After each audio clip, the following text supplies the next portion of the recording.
Gente, belezinha falar do primeiro capítulo aqui do livro. Falar aqui que parte engraçada que não chega nunca, né? Que eu falei que era irônico, que era engraçado.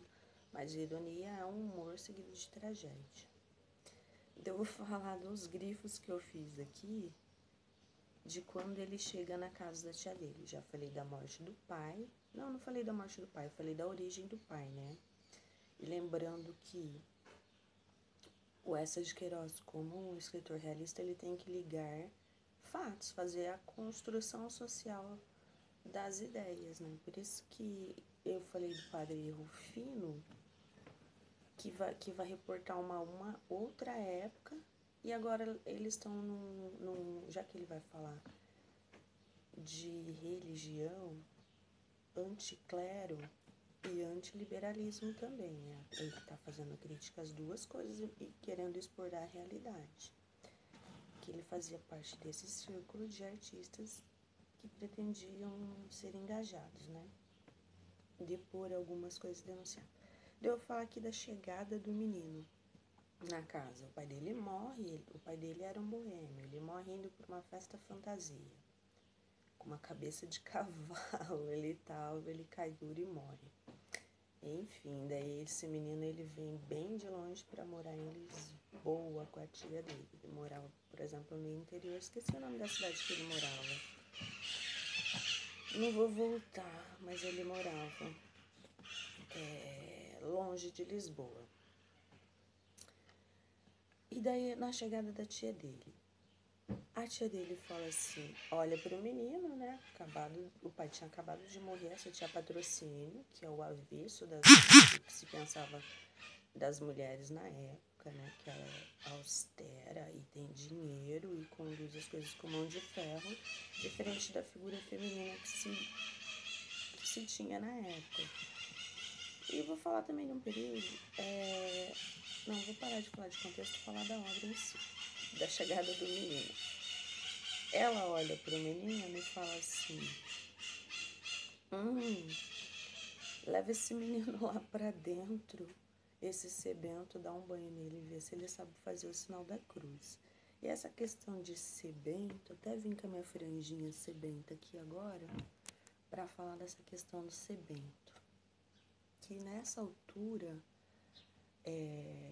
a Inglaterra era quem tinha a hegemonia do controle econômico ali e político, né?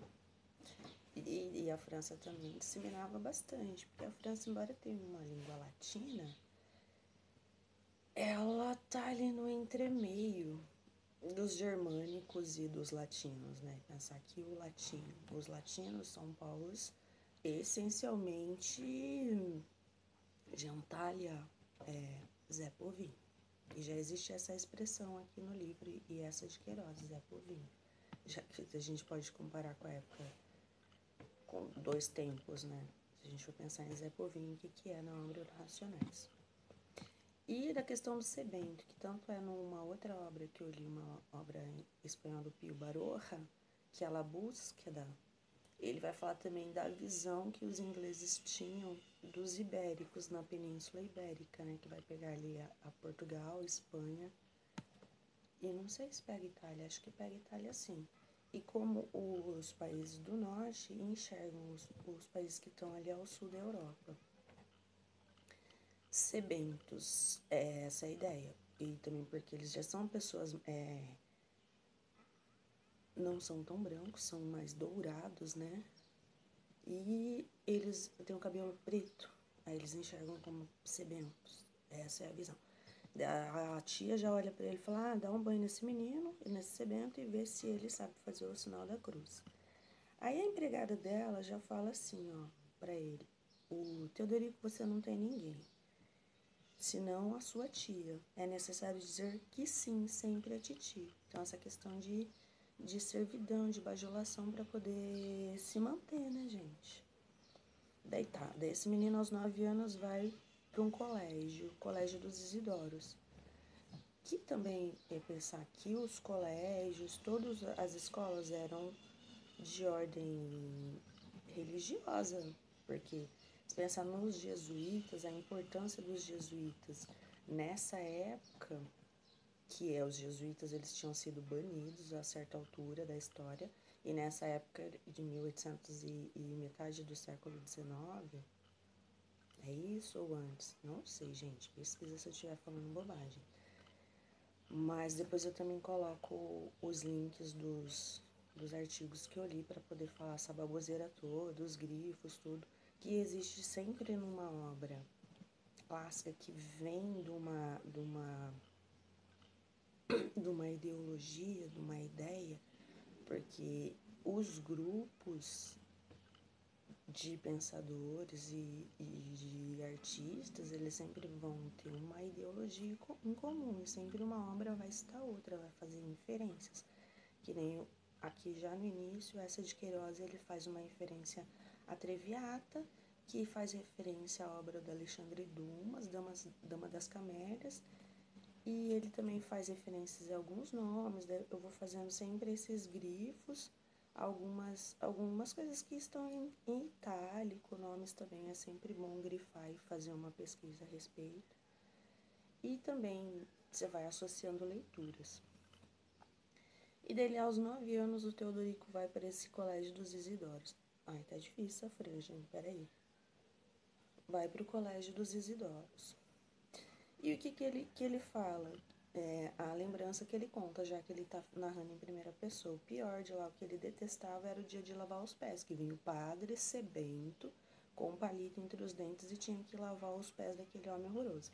Então, a ideia que ele tem do colégio é horrível, que ele já fala do pátio, que era perto das latrinas, que ele sentia o cheiro horrível de esgoto. E também vai evidenciar a decadência desses colégios, né, que eram administrados por padres, não por padres, né, por pessoas ligadas ao clero. Aí vinha o sebento Padre Soares, vinha de palito na boca interrogar-nos em doutrina e contar-nos a vida do Senhor. Então, a educação, basicamente, nesses lugares de ensino, era contar a vida dos santos, o que os santos fizeram, esse heroísmo, né? Paulo, Pedro, e era basicamente isso, a vida do Senhor, vida dos santos, e tentar associar isso a um mundo cotidiano. Esse era o ensino basicamente teológico, esses centros de ensino. E também porque a Igreja Católica, quando estava perdendo espaço e poder pros protestantes, Martim Lutero, toda essa movimentação que estava acontecendo, e era tenso, gente, era uma luta de poder, era uma luta, sempre há uma luta de quem vai exercer o poder, quem vai fazer o que dentro da sociedade. Ainda tô nos 8 anos e já tá em 8 minutos e eu não paro de falar.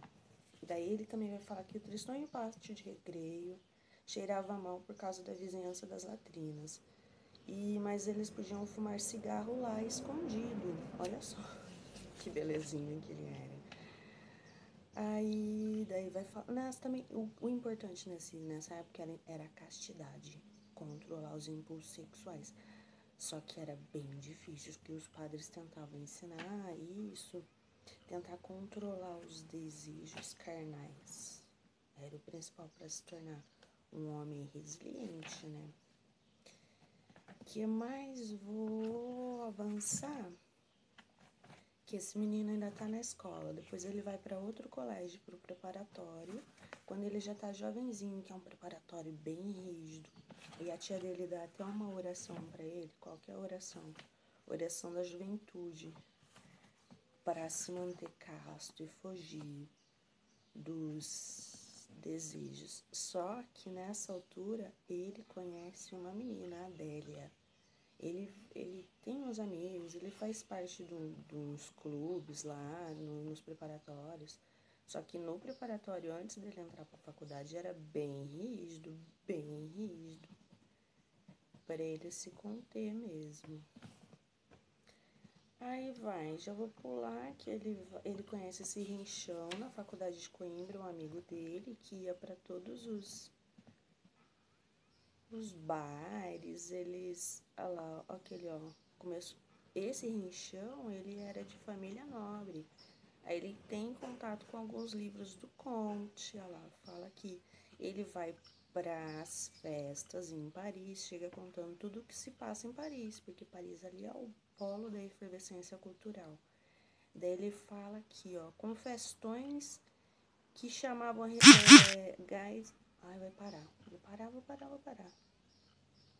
Que eu vou falar do que o rinchão dele, esse amigo dele que ele conheceu em Coimbra, chega contando pra ele, porque ele fica deslumbrado, né? E eu pulei uma parte, porque ele tinha raiva do colégio e tudo, mas ele respeitava, ele fingia que ele gostava, ele dava bênção pra tia dele e tudo, porque ele foi ensinado a sempre dizer sim, até jovenzinho. Depois ele vai pro preparatório, antes da faculdade, volta 16 anos por aí, e na faculdade em Coimbra que ele vai conhecer a boemia, a festa e tudo que acontece, né, gente, na universidade. Vamos falar aí, quem nunca fez universidade. Vou parar em 11. Daqui a pouco eu volto para falar desse deslumbre de Paris, do que era Paris na época. Até mais.